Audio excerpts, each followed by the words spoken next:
வணக்கம். சிறப்பு நேர்காணலுக்கு வரவேற்கிறோம். நிகழ்ச்சியின் இன்றைய சிறப்பு விருந்தினர் பத்திரிகையாளர் திரு சாமிநாதன் அவர்கள். வணக்கம். வணக்கம் சார். ஆந்திர துணை முதல்வர் திரு பவன் கல்யாண் ஒரே நாடு ஒரே தேர்தல் குறித்து அவர் பேசியிருக்கிறார். அவருடைய வருகைக்கான நோக்கம் ஒரே நாடு ஒரே தேர்தல் என்ற கொள்கைக்கு வலு சேர்ப்பதா இல்லை வேறு ஏதேனும் காரணம் இருக்கா? இல்லை, ஒரே நாடு ஒரே தேர்தல் கொள்கைக்கு வலு சேர்க்கிறதுங்கிறது அதோட ஒரு அங்கம், அவ்வளோதான். ஆனால் அதனுடைய மைய புள்ளி பாஜக ஆதரவான ஒரு வாக்கு திரட்டலை உருவாக்கணும் அப்படின்னு பாஜக ஒரு சில காய் நகர்த்தல்களை பண்ணுறாங்க. அது பின்னால் இருக்குது அப்படிங்கக்கூடிய பார்வை தான் மிக முக்கியமானது. ஏன்னா பாஜக தொடர்ச்சியாக தமிழகத்துக்குள்ளே கால் ஊடுறதுக்கு பல வகையான வித்தைகளை பண்ணி பார்க்குறாங்க. நம்ம தொடர்ச்சியாக பார்த்துட்டே வரோம். ஒவ்வொரு தருணத்துக்கும் ஒவ்வொரு அஸ்திரத்தை கையில் எடுக்கிறாங்க. ரொம்ப குறிப்பாக எல்முருகன் அவர்கள் மாநில தலைவராக இருக்கும்போது பார்த்தீங்கன்னா வேல் யாத்திரை, அண்ணாமலை அவர்கள் மாநில தலைவராக இருக்கிறப்ப எண்மண் எண் மக்கள் யாத்திரை, இப்படி பாஜகக்குள்ளே இருந்து வேலை செய்கிறவங்க ஒரு பக்கம்னா, பாஜகவினரே அப்படின்னே தெரியாத அளவுக்கு வெளியிலேருந்து வேலை செய்கிறதுக்கும் அவ்வப்போது ஒவ்வொரு நேரமும் ஒவ்வொரு ஆளுமைகளை அவங்க உருவாக்கிட்டு தான் வராங்க. அந்த வகையில் ஒரு அங்கமாக தான் நம்ம இப்போ பவன் கல்யாணையும் ஒரு ஊடகவியலாளராக நம்ம உள்வாங்குறேன். காரணம் என்ன அப்படின்னு பார்த்தீங்கன்னா, தமிழ்நாட்டில் அதிகமாக தெலுங்கு பேசக்கூடிய மக்கள் இருக்காங்க. சற்றேறக்குறைய ஒரு 40 லட்சத்துக்கும் அதிகமான மக்கள் இருக்காங்க. அந்த மக்களை, ஏன்னா ஏற்கனவே தமிழ் மண் அப்படின்னு சொல்கிறது ஒரு வகையில் திராவிட கட்சிகளுக்கு ஏன் சாதகமாக இருந்துச்சு அப்படிங்கிற புள்ளியிலேருந்து இதை சொன்ன பொருத்தமாக இருக்கும். ஏன் அப்படின்னு பார்த்தீங்கன்னா, இப்போ பாஜக என்ன நினைக்கிறாங்கன்னா, இந்த மண்ணில் காலூண்டணும்னா குறைந்தபட்சம் சினிமாவில் நடிச்சிருக்கணுமோ அப்படின்னு நினைக்கிறாங்க. ஏன்னா 1967க்கு முன்னாடி காமராஜர் செய்யாததே இல்லை. ஏராளமான கல்விக்கூடங்களை கொண்டு வந்தவர், எல்லாமே பண்ணவர். அவர் ஒரு கல்லூரி மாணவர் தோற்கடிக்கிறாரு, ஒரு ஆட்சி மாற்றம் வருது. 1967க்கு பின்பே திராவிட கட்சிகள் தான் ஆள்றாங்க. ஜெயலலிதா அவர்கள் திரைத்துறையிலிருந்து வந்தவர், கருணாநிதி அவர்கள் சினிமா துறையிலிருந்து வந்தவர், எம்ஜிஆர் அவர்கள் சினிமா துறையிலிருந்து வந்தவங்க. ஏன் நம்ம இப்போ முதல்வர் கூட சின்ன சின்ன நாடகங்களை நடித்திருந்த காட்சிகளை நம்ம பார்க்குறோம். அந்த வாரிசு அடிப்படையிலையும் ஒரு முக்கியமான அரசியல் ஆளுமையை அவர் தன்னை முன்னிறுத்திக்கிட்டார். அடுத்ததாக துணை முதல்வராக வந்திருக்கக்கூடிய உதயநிதி ஸ்டாலின் அவர்கள் கூட சினிமா துறையிலிருந்து வந்தவர் தான். இப்போ அடுத்ததான் முதல்வர் கனவுல வரக்கூடிய விஜய் போன்றவர்களும் சினிமா துறையிலிருந்தே நகர்ந்து வராங்க. விஜயகாந்த், கமல், சீமான் கூட அரசியல வைக்க முடியும். கண்டிப்பாக சார். அப்போ இதை பாஜக ஆழமாக பார்க்குறப்ப இந்த மண்ணில் திரைத்துறை சார்ந்த ஆளுமைகளை நம்ம உருவாக்கணும் அப்படின்னு ஒரு காய் நகர்த்தல் பண்ணாங்க. அதுக்கு சரத்குமார் அவர்கள் தொடங்கி, நமிதா அவர்கள் தொடங்கி, காயத்ரி ரகுராம் தொடங்கி, காயத்ரி ரகுராம் இன்றைக்கி அதிமுக பக்கம் போயிட்டாங்க. இப்படி பலருக்கும் ஸ்கெட்ச் போட்டாங்க. இப்போ மாநிலம் விட்டு மாநிலமாக பவன் கல்யாண ஒரு இறக்குமதியாக கொண்டு வந்திருக்காங்க அப்படிங்கிறத தான் நான் பார்க்குறேன். அவருடைய கருத்தரங்கு, அந்த கருத்தரங்குக்கு அழைக்கப்பட்டிருக்கார். கருத்தரங்கினுடைய நோக்கம் அவர்களுடைய கட்சி சார்ந்த சிந்தனையாக இருந்தாலும் கூட அதை தாண்டி இதுக்குள்ள பாஜகவினுடைய சில காய் நகர்த்தல்களும் முடிச்சுகளும் இருக்குது அப்படிங்கிறது தான் இந்த நிகழ்ச்சி காட்டுது. திரு எல்முருகன், திரு அண்ணாமலை, திரு சரத்குமார் இவங்கெல்லாம் இந்த மாநிலத்தை சேர்ந்தவங்க. அவங்கள வச்சு பாஜக ஒரு முன்னெடுப்பு எடுக்கிறதுங்கிறத புரிந்து கொள்ள முடிகிறது. வேறு மாநிலத்தை சேர்ந்த ஒரு நடிகர், ஒரு கட்சியின் தலைவர், துணை முதல்வர் அப்படிங்கிற அக்செப்டன்ஸ் இங்கே தமிழ்நாட்டில் பாஜகவுக்கு கை கொடுக்குமா? அதுதான் சார். பாஜகவை பொறுத்தவரை social engineering method work out பண்ணுறாங்க. இப்போ நீங்கள் அவங்க போடக்கூடிய மாநில தலைவர் பிரதிநிதித்துவமே பார்த்தீங்கன்னா, நான் ஏன் இந்த பதிலை சொல்கிறேன் அப்படின்னா, முதல்ல ஒரு எல்முருகன் அவர்கள் ஒரு பட்டியல் சமூகத்திலேருந்து வர்றாரு. அதுக்கு பின்பு ஒரு மிக பிற்படுத்தப்பட்ட சமூகத்திலேருந்து அண்ணாமலை வர்றாரு. அதுக்கடுத்து அப்போ தான் முக்குளத்தோர் சமூகத்திலேருந்து இவர் வர்றார், நயனா நாகேந்திரன் வர்றார். அப்போ ஏன் தெலுங்கு பேசக்கூடிய மக்களுக்காக ஒரு 42 லட்சம் ஓட்டு இருக்குல்ல, அவங்கள ஏன் நம்ம ஒரு சமூக அடிப்படையில் ஒரு பிரதிநிதித்துவப்படுத்துகிற, நமக்காக குரலை பேசக்கூடிய ஒரு முகத்தை உருவாக்கக்கூடாது அப்படின்னு, அதாவது அவர்களை பொறுத்தவரை நீங்கள் ஒரு ஒட்டுமொத்தமாக 8 கோடி மக்களும் ஏற்றுக்கொள்ளப்பட்ட ஒரு ஆளுமையாக ஒருத்தரை ஃபிக்ஸ் பண்ண விரும்பல. ஒரு குறிப்பிட்ட ஓட் பேங்க், அந்த ஓட் பேங்குக்குள்ளே அவங்க தளத்துக்குள்ளே தொடர்ச்சியாக ஒர்க் பண்ணுறாங்க. அதை நம்மளால் ஒரு புரிந்து கொள்ள முடியுது. அதனுடைய ஒரு அங்கமாக தான். ஏன்னா நம்ம ஒரு காலகட்டம் வரைக்கும் தெலுங்கு பேசக்கூடிய மக்களுடைய ஓட்டுகள் தமிழ் உணர்வா எல்லாத்தையும் தாண்டி ஓரளவு மதிமுக பக்கம் ஆரம்ப காலத்தில் இருந்தாங்க. மதிமுக தமிழ் நலனுக்காக, தமிழர்களுக்காக இயங்கின ஒரு இயக்கம். அங்கே கூட அவர் ஒரு தெலுங்கு பேசக்கூடிய மக்கள் கணிசமாக ஆதரிச்சதை பார்க்க முடிஞ்சு களத்தில் பார்க்குறப்ப. அதுக்கு பின்பு அது அப்படியே பார்த்தீங்கன்னா தேமுதிக பக்கம் நகர்ந்துச்சு, கொஞ்சம் விஜயகாந்துக்காக. இப்போ அந்த இயக்கம் பலவீனப்பட்டிருக்க நேரத்தில் பவன் கல்யாண் போன்றவர்களை இவர்களுடைய குரலாக பேச வைக்கிறப்ப காது கொடுத்து கேட்பதற்கான ஒரு வாய்ப்பு கிடைக்கும். முதல்ல ஒரு 40 லட்சம் மக்கள் கிட்ட, ஒரு 35 லட்சம் மக்கள் கிட்ட, பாஜக நல்லது தான் பண்ணுது, அதுக்கு ஒரு நடிகர் பேசுகிறார். பவன் கல்யாண் ஒரு மிகப்பெரிய நடிகராக உச்சத்தில் இருந்தவர், இன்றைக்கு துணை முதல்வர் பதவியில் உயர்ந்திருக்கவர். ஸோ அவர் பேசுகிற பொழுது அந்த குரல் இன்னும் வலிதாக இருக்கும் அப்படிங்கிறதா பாஜக நினைக்குது. இன்னொரு பக்கத்தில் பார்த்தா பவன் கல்யாணுக்கும் தன்னோட கட்சியை இன்னும் மற்ற மாநிலங்கள்லாம் நம்ம ஏன் ஒரு தென்னிந்தியா முழுவதும் இருக்கக்கூடிய ஒரு இயக்கமாக மாறக்கூடாது அப்படின்னு காய் நகர்த்தல் இருக்குது. ஆனால் அது ஒரு வீணான முயற்சியாக தான் இருக்கும். அவருக்கு அப்படி ஒரு எண்ணமும் ஆசையும் இருந்துச்சுன்னா, தமிழ் மண்ணை பொறுத்த வரைக்கும் இந்த மண்ணில் அரசியல் செய்வது என்பது ஏதோ நம்ம ஒரு பாஜகவுக்கு ஆதரவான நிலைப்பாட்டை மட்டுமே பேசிட்டா நடிகர் என்பதனால ஓட்டு போட்டுருவாங்கன்னா, சரத்குமாருடைய மனைவி ராதிகா டெபாசிட் இழந்திருக்க மாட்டாங்க விருதுநகரில். அவங்க டெபாசிட் வாங்கியிருப்பாங்க. அப்போ யார் பேசுகிறாங்கிறத விட எதை பேசுகிறாங்க அப்படிங்கிறத நுண்ணிப்பாக கவனிக்கக்கூடிய மாநிலமாக இன்றைக்கி தமிழகம் இருக்குது. அதனால் எத்தனை பவன் கல்யாண்களை இறக்கினாலும் அந்த தமிழ் மண் அப்படின்னு சொல்கிறது உடனடியாக நடிகை மோகத்தில் போயிட மாட்டாங்க. அதுக்கு உதாரணம் தான் உங்களுக்கு வந்து விஜய் அவர்களுக்கு கூட்டம் கூட்டினா கூட ஓட்டா அது வந்து முழுக்க மாறுறதுக்கான காலம் எடுத்துக்கும். அந்த மாதிரியான விஷயங்கள் நம்ம இங்கே இருக்குது. எதிர்காலத்தில் பாஜகவுடைய முகமாக தமிழ்நாட்டில் திரு பவன் கல்யாண் முன்னிலைப்படுத்தப்படலாமோ? இல்லை, எதிர்காலத்தில் இவரை முன்னிலைப்படுத்துறதுக்கான ஒரு வாய்ப்பு இருக்குது. பட் அது பலன் கொடுக்காதுங்கிறத தெரிஞ்சுட்டு சீக்கிரமாகவே அதிலேருந்து பின்வாங்கிடுவாங்க அப்படின்னு நான் யோகிக்கிறேன். ஏன்னா ஒரு காலகட்டத்தில் தமிழ் மக்களால் ஏற்றுக்கொள்ளப்பட்டவராக அண்ணாமலை மாறிட்டார். அவரையே உங்களால் வச்சுட்டு ஜாடி பண்ண முடியலை. தமிழ் மக்கள் ஏற்றுக்கிட்டாங்க. நம்ம கிரவுண்டில் பார்க்குறோம், எல்லா தொண்டர்களும் ஐயோ இவரை தூக்கிட்டாங்களான்னு நினைக்கிறாங்க. அப்படிப்பட்ட அண்ணாமலையே திடீரென்று காணாமல் போய் விடுகிறார். ஸோ அப்போ பவன் கல்யாணும் இன்னொரு அண்ணாமலையாகத்தான் இருக்க முடியும். ஏன்னா அவருடைய பேச்சுகள் வந்து தமிழ் மண்ணுக்காக களத்தில் இறங்கி ஆர்ப்பாட்டம் பண்ணுறதோ போராட்டம் பண்ணுறதோ இருக்காது. அவர் போகிற போக்கில் ஒரு செய்தியாளர்கள் சந்திப்பில் பேசுகிறாரு. ஒரு இலங்கையில் தமிழ் மீனவர்கள் சிறைபிடிக்கப்படுகிற பொழுது மீனவர்களை விடுவிக்கிறேன்னா வெளியுறவுத்துறை அமைச்சகத்தை வலியுறுத்துறேன் அப்படின்னு கடிதம் எழுதுறாரு. இதெல்லாம் வந்து கள அரசியலுக்குள்ளே வராது. இது எல்லாமே ஒரு மேம்போக்கான ஒரு போகிற போக்கில் தமிழ்நாட்டிற்காக நான் களமாடுகிறேன், அவருக்கு வேணா ஒரு நல்ல பெயரை ஏற்படுத்தி தரும், பாஜகவுக்கு அதனால் பலன் ஏற்படுத்தாது.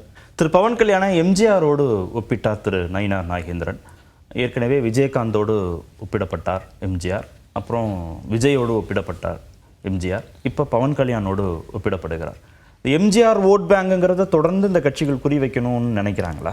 நிச்சயமாக அவர்களுக்கு காட்டுறதுக்கு ஒரு முகம் தேவை. இப்போ வந்து பாஜக வந்து தனித்து தேர்தலை சந்திச்சாங்க சார். நடந்து முடிந்த நாடாளுமன்ற தேர்தலில் அதிமுக தனியாக பாஜக தனியாக சந்திச்சாங்க. நம்ம அந்த பிரச்சார வண்டி வரும்போது பார்த்தீங்கன்னா மோடி படத்தை தவிர மற்ற யாரையுமே பாமர மக்களுக்கு தெரியாது. ஒருவேளை செய்தித்தாள் படிக்கிறவங்களுக்கு அமித்ஷா பக்கத்தில் ஃபோட்டோ வச்சா தெரியும். மற்றபடி இந்த கூட்டணியில் இருக்கக்கூடிய சிறு சிறு கட்சியில் தானே அவங்க காட்டுறதுக்கு ஒரு அகில இந்திய முகம் இல்லை. அப்போ தமிழ் மண்ணில் எம்ஜிஆருடைய ரசிகர்களாங்க நாங்களும் இருக்கிறோம் அப்படின்னு காட்ட வேண்டிய தேவை பாஜகவுக்கு இருக்குது. மற்ற எந்த கட்சிகளுக்கு இருக்கோ இல்லையோ, விஜயகாந்த் கூட தன்னை கருப்பு எம்ஜிஆர் அப்படின்னு சொல்லிக்கிட்டாரு. விஜய் வந்து ரத்தத்தின் ரத்தமே பாட்டே வச்சார். தன்னோட ஒரு படத்தில் ரத்தத்தின் ரத்தமே அன்பு உடன்பிறப்பேன்னு பாட்டெல்லாம் வச்சார்.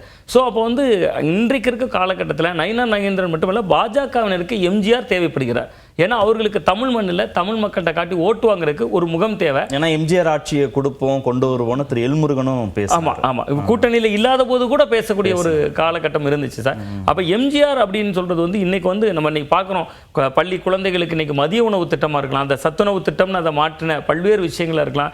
எம்ஜிஆர் அப்படின்னா இன்னைக்கும் ஒரு பெரிய மாசு இருக்கிறத பார்க்க முடியுது. 60 வயதை கடந்தவர்கள் ரொம்ப குறிப்பாக இன்றைக்கும் ரெட்டை இலைக்கு 20% ஓட்டு விழுது. நாடாளுமன்ற தேர்தல் முடிவுகளை பார்க்குறப்ப வலுவான வேட்பாளர்களை எந்த தொகுதியிலையும் நிறுத்தாமலே அண்ணா திராவிட முன்னேற்ற கழகத்துக்கு 20% ஓட்டு வாங்குது. அதெல்லாம் முழுக்க முழுக்க ஒரு விசுவாசமான எம்ஜிஆர் தொண்டர்கள். அவர்களை தாண்டி அடுத்த தலைமுறைட்டு அந்த கட்சி இன்னுமே நிறைய வேலை செய்யணும். அது ரொம்ப தயக்கமாக பின்னடைவாக இருக்காங்க. பட் அது உயிரே போனாலும் ரெட்டை இலைக்கு ஓட்டு போடுவோம்னு இன்னைக்கு அங்கே உள்ள ஒட்டி 50-60 வயதை கடந்த அதிமுகவினர் அவங்க எம்ஜிஆர் விசுவாசிகள். அவர்களுடைய ஓட்டுகளை கபலீகரம் எப்படி வந்து கூட்டணிக்குள்ளே இருந்துக்கிட்டே பீகார் மாநிலத்தை நம்ம பேசுகிற பொழுது நிதிஷ்குமாரை ஓட்டெல்லாம் கபலீகரம் பண்ணணும்னு இவங்க கணக்கு போகிறாங்களோ, அதே மாதிரி தான் தமிழ்நாட்டு அரசியலுக்கு அதிமுகவோட இருந்தாலும் அதிமுக ஓட்டு எங்கள் பக்கம் வரணும் அப்படின்னு முழுக்க வந்துடணும் ஒரு கட்டத்தில். ஏன்னா திராவிட கட்சிகளுடைய அழிவில் தான், ஏதோ ஒரு திராவிட கட்சியினுடைய அழிவில் தான் ஒரு வலதுசாரி அரசியல் வளர முடியும். நம்ம ஒப்பீட்டுக்காக கேரளா எடுத்துக்கிட்டோம்னா சார், கேரளாவில் தொடர்ச்சியாக காங்கிரஸ் கம்யூனிஸ்ட் 2 கட்சிக்கும் இடையில கடுமையான போட்டி இருந்துகிட்டே இருக்குது. அந்த ரெண்டும் போட்டி இருக்கிறனால தான் ரெண்டுமே இடது கடையில் போட்டி இருக்கிறப்ப தான் திருச்சூரில் ஒரு வலதுன்னு குரல் எழுப்பக்கூடிய சுரேஷ் கோபி போன்றவங்க ஜெயிக்க முடியுது.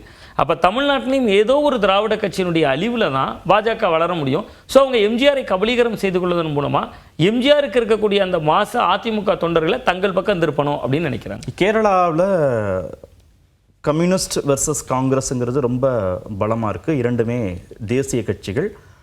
அதுக்குள்ள ஒரு சின்ன ஸ்பேஸை பாஜக வலதுசாரி சித்தாந்தத்தின் மூலமாக எடுக்க பார்க்குது. தமிழ்நாட்டில் அதை ஒப்பிட்டு பார்க்க முடியுமா? ஒரு திராவிட கட்சி பலவீனமடைகிற போது அதே சித்தாந்தத்தை கொள்கையை முன்னிலைப்படுத்தி இன்னொரு திராவிட கட்சியில் எமர்ஜ் ஆகிடுறாங்களே. உண்மைதான் சார். இன்னொரு திராவிட கட்சி வளர்ந்து வருகிற காலம் ரொம்ப முக்கியமானது சார். திமுக அதிலிருந்து வெளியே வருகிற அண்ணா திராவிட முன்னேற்ற கழகம். ஆனால் இன்னைக்கு காலகட்டம் அதிமுக கொஞ்சம் பலவீனப்பட்டிருக்க நேரத்தில் இன்னொரு விஜய் போன்றவர்கள் கட்சி உள்ள வர நேரத்தில் விஜயும் இதே அரசியலை இதே சித்தாந்தத்தை பேசுகிறார். ஸோ அப்போ நம்ம உள்ள அரசியலாக பார்த்தோம்னா சார், 2 பேருமே இடது அரசியல் பேசுகிற பொழுது வலது அரசியலுக்கான இடைவெளி தன்னால் வந்துடுது. ஏன்னா கேரளாவில் நான் பார்த்த அனுபவபூர்வமான உண்மையில் திருவனந்தபுரத்தில் கணிசமான அளவுக்கு பாஜக ஓட்டு வாங்குறவங்க 2வது இடம் வந்தாங்க. இந்திய கம்யூனிஸ்ட் பாரம்பரியமான இந்திய கம்யூனிஸ்ட் 3வது ரவுண்டுக்கு போயிட்டாங்க. திருச்சூரில் சுரேஷ் கோபி ஜெயிச்சிடறார். இதுக்கு காரணம் என்னன்னா, வலதுசாரி அரசியலை 2 பேர் எதிர்க்கிறாங்க. 2 பேர் எதிர்க்கிற பொழுது அந்த ஓட்டு பிளவு ஏற்பட்டது. போலரைஸ் ஆகுது. அதை வந்து வலதுசாரி அரசியலை மட்டுமே பேசக்கூடிய பாஜக பயன்படுத்திக் கொள்ளுது. கேரளாவில் நான் பார்த்த உண்மை, இந்தியாவிலேயே RSS இயக்கம் அதிகமாக இருக்கக்கூடியது கேரள மாநிலத்தில் தான். இந்தியாவிலேயே கேரளாவில் தான் ஆர்எஸ்எஸோட அமைப்புகள், கிளை அமைப்புகள் அதிகம். ஸோ அவங்க என்ன ஒர்க் அவுட் பண்ணுறாங்கன்னா, திராவிட கட்சிகள் பலமுறை போட்டி போடட்டும், மாநில கட்சிகள் பலமுறை போட்டி போடட்டும், நம்ம ஓட்டை மட்டும் நம்ம சேவகம் பண்ணால் போதும் அப்படிங்கிற கணக்கு தான் அவங்களுக்கு. கூட்டணி கணக்கு என்பதையெல்லாம் தாண்டி அவங்களுக்கு தன்னித்த ஓட்டை படிப்படியாக கூடட்டும், கூடுகிற பொழுது நம்ம ஒரு ரூலிங்காக வந்து உட்காருவோம் அப்படிங்கக்கூடிய நிலைப்பாட்டில் இருக்காங்க. அதுதான் நமக்கு இந்த விஷயம் கேரளா பாலிடிக்ஸ் உன்னிப்பாக காட்டி தருது. இதில் பாஜக தமிழ்நாட்டில் ஒரு பெர்சன்டேஜ் ஆஃப் ஓட் அப்படிங்கிற இடத்துல ஒரு சேச்சுரேஷன் பாயிண்ட்டுக்கு நகர்வாங்களா, இல்லை குறிப்பிட்ட எண்ணிக்கையிலான சட்டமன்ற நாடாளுமன்ற உறுப்பினர்களை பெறக்கூடிய அளவுக்கான வளர்ச்சியை அவங்க பெற முடியும்? இல்லைப்பா, இப்பொழுது வந்து நயினார் நாகேந்திரன் அவர்கள் மாநில தலைவராக ஆன பின்பு அதிமுக பாஜக ரிலேஷன்ஷிப் நல்லா போயிட்டு இருக்கிறனால பாஜகவினுடைய வளர்ச்சி இனிமேல் படிப்படியாக இருக்கும். இப்போ வந்து அண்ணாமலை அவர்களுடைய காலம் அரசியல் எப்படி இருந்துச்சுன்னா, பார்க்குறவங்களாம் வந்து எப்படி பிரதமர் மோடி அவர்கள் ஒரு உணர்ச்சி வசப்பட்டு என் உடம்புல வரலாம் ரத்தம் இல்லை குங்குமம் அப்படின்னு பேசுகிற மாதிரி அந்த தொண்டர்கள் எல்லாம் நாங்கள் அண்ணாமலையால், நான் பாஜக காரன் அப்படின்னு பேசக்கூடிய ஒரு தடாலடி அரசியலில் ரொம்ப ஒரு முன்னகர்ந்த அரசியல் திராவிட கட்சிகளுக்கு இணையாக ரொம்ப தீவிரமாக இருந்ததை பார்க்க முடிஞ்சுச்சு சார். ஆனால் இப்போ பார்த்தீங்கன்னா, இப்போ இனிமேல் அரசியல் எப்படி இருக்க போகுதுன்னா, அட்ஜஸ்ட்மெண்ட் பாலிடிக்ஸில் குறைவான சட்டமன்ற உறுப்பினர் இப்போ 4 இருக்காங்கன்னா இது நாளைக்கே ஒரு 7 ஆகலாம், 6 ஆகலாம். படிப்படியான இனிமேல் அவர்களுக்கு ஏறுமுகம் தான் இருக்கும். அதிமுகவோட அனுசரணை அவர்கள் போகிற வரைக்கும் அவர்களுக்கு ஏறுமுகமாகவும் அதிமுகவுக்கு இறங்குமுகமாகவும் இருக்கிறதுக்கான ஒரு வாய்ப்பு இதுக்குள்ளே இருக்குது. இது வின்னின் மெத்தடாக இருக்க போகிறது இல்லையா ஏடிஎம்கே பிஜேபி இடையே? இல்லை, அதாவது என்ன ஆகும்னா, அதிமுக விட்டு சிறுபான்மையினர் ஓட்டுகள் நகர்ந்துட்டு இருக்காங்களா சார். அதிமுக எல்லாருக்குமான இயக்கம்ல இவங்க வலதுசாரி அரசியல் பேசக்கூடிய ஒரு கட்சியோட கூட்டணி சேர்றப்ப நிறைய விஷயங்கள் அவர்களை எதிர்த்து இவங்க போராடலை, எதுவுமே செய்யலை அப்படிங்கும்போது கொள்கை அடிப்படையில் சித்தாந்த அடிப்படையிலேயே 2 பேரும் வெவ்வேறு இடத்துல நிற்கிறாங்க. ஆமாம். அதனால தான் அடுத்து வரக்கூடிய ஓராண்டுகளில் சேர்ந்தே போராட்டம் பண்ணணும்னு அவங்க பேச ஆரம்பிக்கிறாங்க. என்னன்னா உள்ளுக்குள்ள போராட்டம் நடந்துட்டு இருக்கு, அதை மாத்திரன்னு இவங்க இணைந்து திமுகவுக்கு எதிராக போராடணும் அப்படிங்கக்கூடிய புள்ளியை நோக்கி நகர்றாங்க.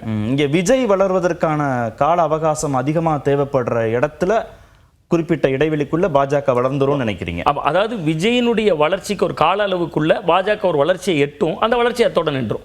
அதற்கு பின்பு பாஜக வளர்ந்துகிட்டே இருக்காது. விஜயனுடைய வளர்ச்சியை எப்போ ஆரம்பிக்கும்னா, விஜய் ஏன் அதிமுகவை திட்டமாற்றாரு, இப்போ வந்து ஆதவ அர்ஜுனா மட்டும்தான் அண்மையில் விமர்சிச்சார். அதுக்குள்ளே ஒரு அரசியல் இருக்குது சார். இப்போ நம்ம நடந்து முடிந்த நாடாளுமன்ற தேர்தலில் பார்த்தோம், எந்த இடத்துலையுமே பிஜேபி வந்து அதிமுகவை திட்டவே இல்லை. ஏன்னா அவங்களுக்கு தேவை எம்ஜிஆர் ஓட்டு, அவங்களுக்கு தேவை ஜெயலலிதா அவர்களுடைய ஓட்டு. இவங்களை திட்டி அவங்களுக்கு நன்மை இல்லை. இந்த அதிமுக காரங்க இதை எப்படி தவறாக புரிஞ்சுக்கிட்டாங்கன்னா, நம்மளே சில நேர்காணலில் அதிமுக நிர்வாகிகள்கிட்ட கேட்டால் எங்களை தான் அவங்க திட்டவே இல்லையே, நாங்கள் எதுக்கு திட்டணும் அப்படிங்கிற, உங்களை பொறுப்படுத்தலை திட்டலை, அதை கடைசி வரை இவங்களால் புரிஞ்சுக்க முடியல. திட்டாமலே அமைதியாக இருந்து இவங்க ஓட்டில் பாதியாக அவங்க வாங்கி இக்னோர் பண்ணுறாங்க. ஆமாம், இவங்களை புறக்கணிப்பு அப்படிங்கிறது வந்து இவங்க களத்திலே இல்லை அப்படின்னு காட்டுறதுக்கு சமம். ஊரில் நம்ம சின்ன பிள்ளைங்க சேர்ந்து விளாடுவோம், ஒரே ஒரு பையன் சரியாகவே விளாட மாட்டான், நீ ஒரு உப்புக்கு சப்பானியா, நீ சும்மா நின்னுக்க, அவன் தொட்டா செல்லாது அப்படின்னு சொல்லுவான். ஆனால் அந்த பையன் தொட்டா செல்லாது அப்படின்னு சொல்லி வச்சிருக்க மாதிரி அவன் அதிமுகவை கொண்டு வந்து நிறுத்திட்டான். அப்போ பாஜகவினுடைய இந்த அரசியல் இவர்கள் புரிந்து கொள்ளாத மாதிரி தான் இப்போ விஜய் ஏன் திட்டவே மாட்டாருன்னா, விஜய் அதிமுகவை திட்டாருன்னா அதிமுகவும் வலுவான கட்சின்னு மக்கள் மத்தியில் தோணும். இப்போ விஜயனுடைய இலக்கு ஒரே நேரத்தில் 2 பெரிய கட்சிகளை எதிர்க்கிறதுங்கிறதும் சிரமம். ஏன்னா இப்போ இவங்க தான் ஆட்சியில் இருக்காங்க திமுக. இவர்களை திட்டாமல் இருக்கிற பொழுது மக்கள் மன்றத்தில் திமுகவை மட்டும்தான் தான் விமர்சிக்கிறோம், நான் ஒரு எதிர்கட்சி அப்படிங்கக்கூடிய இடத்துக்கு நகரணும் அப்படின்னு விஜய் ஒரு காய் நகர்த்தல் பண்றாரு. அதிமுக இடத்துக்கு நகர்றது அவருடைய இலக்கு. இப்போதைக்கு திமுக இடத்துக்கு நகர்றதே இல்லை, அதிமுக இடத்தை பிடிக்கிறதா தான் அதிகபட்சமாக இருக்க முடியும். இதுல பவன் கல்யாண் போன்றவர்கள் என்ன மாதிரியான சோஷியல் இன்ஜினியரிங்ல இவங்களுக்கு உதவி செய்வாங்க எதிர்காலத்தில்? அதான் இப்போ வந்து ஒரு தெலுங்கு பேசக்கூடிய மக்கள் மத்தியில் கிட்டத்தட்ட தமிழகம் முழுவதும் ஒரு 42 லட்சத்துக்கும் அதிகமான மக்கள் இருக்காங்க. அந்த மக்களுடைய மத்தியில் பவன் கல்யாண் போன்றவர்கள் பாஜகவினுடைய வளர்ச்சிக்கு வேணால் கை கொடுக்கலாம், அல்லது பாஜக கூட்டணிக்கான ஒரு வளர்ச்சிக்கு வேணால் கை கொடுக்கலாம். ஒருவேளை அவரே தனித்து அவருடைய கட்சியின் சார்பில் இங்கே களமிறங்கினார்னா வைப்பு தொகையை பறி கொடுக்கலாம். அதை தாண்டி பார்த்தீங்கன்னா இந்த வகையில் தெலுங்கு பேசக்கூடிய மக்கள் அது போலரைஸ் பண்ண முடியுமா பவன் கல்யாணால் அந்த 40 லட்சம் வாக்குகளையும்? இல்லை, முயற்சி தானே. பாஜக இதுவரையுமே பண்ணி பார்த்தது எல்லாமே முயற்சிகள் தானே. அண்ணாமலையை வைத்து பண்ணி பார்த்தது முயற்சி தான், எல்முருகன் அவர்களை வைத்து பண்ணி பார்த்தது முயற்சி தான். 5 லட்சம் கிடைச்சாலும் 5 லட்சம் கிடைச்சாலும் சும்மா போயிட்டு இருக்கிற கூப்பிட்டு உங்களுக்கு லாட்டரியில் 50 லட்சம் விழுந்துருச்சுன்னா ரொம்ப சந்தோஷப்படுவார், நீ வாங்கின 40 ரூபா லாட்டரிக்கு 80 ரூபா விழுந்துருச்சுனாலே சந்தோஷப்படுவார். அந்த வகையில் தான் இவர்களுடைய மனநிலை. வந்தால் லாபம், குழம்பிய குட்டையில் மீன் பிடித்து பார்ப்பது, மீன் கிடைத்தால் லாபம், மீன் கிடைக்கலன்னா தூண்டில தள்ளி வச்சுட்டு போயிடலாம் அப்படிங்கக்கூடிய ஒரு கணக்கு இதுக்குள்ள. நன்றி, நிகழ்ச்சியில் பங்கேற்க ரொம்ப நன்றி. மீண்டும் சந்திப்போம். நன்றி.